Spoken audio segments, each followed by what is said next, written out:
Hi guys, Ali Duzette here, and today is day 5 of working with Saturn in Aquarius. And today we're working on healing our trauma around groups of people. So I'm really excited about it.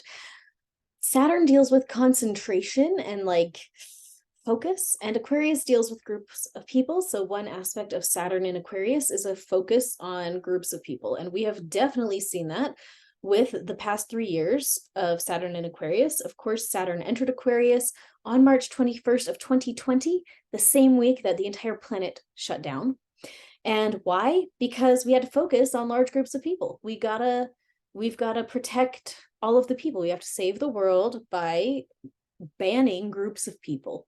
So this has been a really interesting manifestation of how Saturn in Aquarius has shown up. And I think a lot of that has to do with Pluto being in Capricorn and the Saturn, Pluto, Sun, Ceres, Mercury conjunction in Capricorn that took place on January the 12th of 2020. But I have a lot of other videos about that, so not for here. Not here, Ali. Stop it. Let's focus. Okay.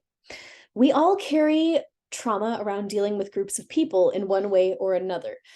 Whether you're an introvert or an extrovert, we have different ways of relating to groups of people and thinking about groups of people, but everybody has had problems involving groups of people at some point or another in their lives.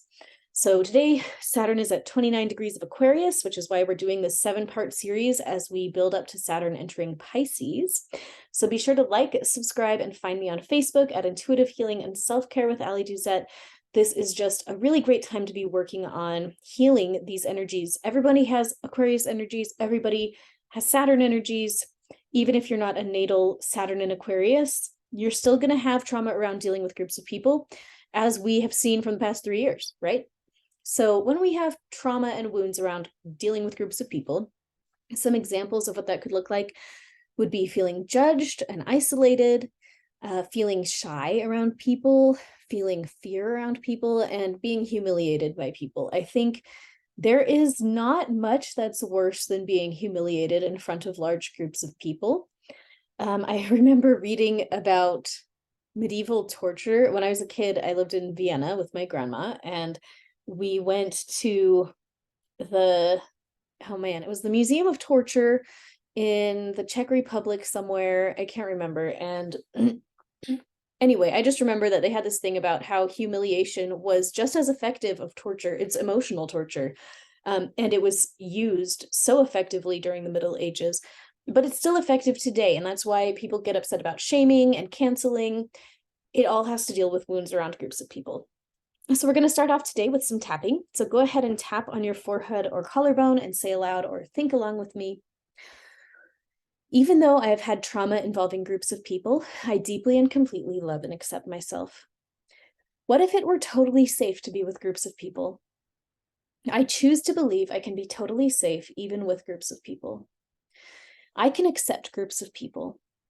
I love myself even when I feel stress involving groups of people. I love myself even when groups of people might reject me.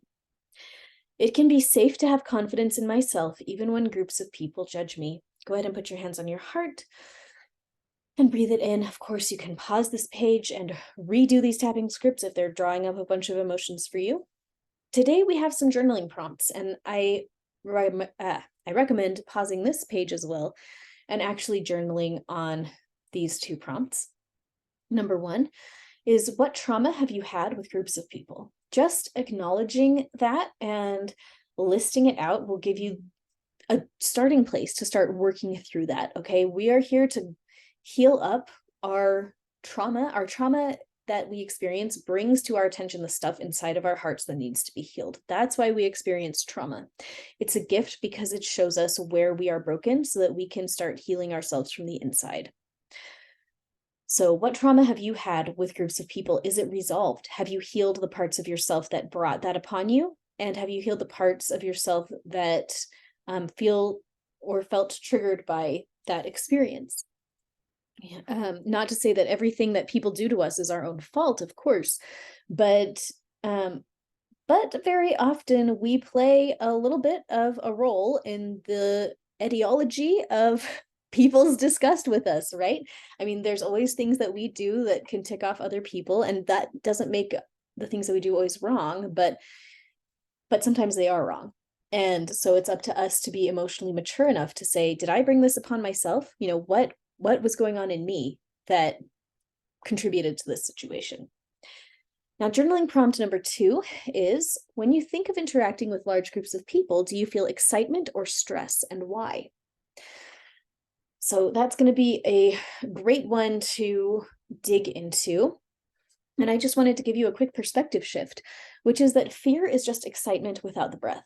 If you carry trauma from dealing with large groups of people and you feel fear at the thought of being in front of large groups of people, speaking in front of them, just being with them, I invite you to transform your fears into excitement simply by breathing. Breathing can turn it all around. Fear is just excitement without the breath. So when you start feeling fearful of anything, but especially this, because that's what we're talking about today, just take a deep breath and then take another one and then take another one, and see for yourself how the feelings of fear, when you take enough breaths, feel exactly the same as excitement. It's like getting in line for the roller coaster. You know, we can feel excited instead of terrified just by breathing. And for me, that's been a life-changing realization. I used to be a very fearful person, and now I am just a very deeply breathing person instead, and it's much better that way, I assure you. So, what changes do you notice in yourself as you work through this series? I would love to hear if you want to share in the comments. The work we did today is similar to the work I do at allydozetclasses.com, so please go check out the free offerings there for more. And come back tomorrow, because we have 2 more days of working on Saturn in Aquarius, and it's going to be awesome. So thank you so much for being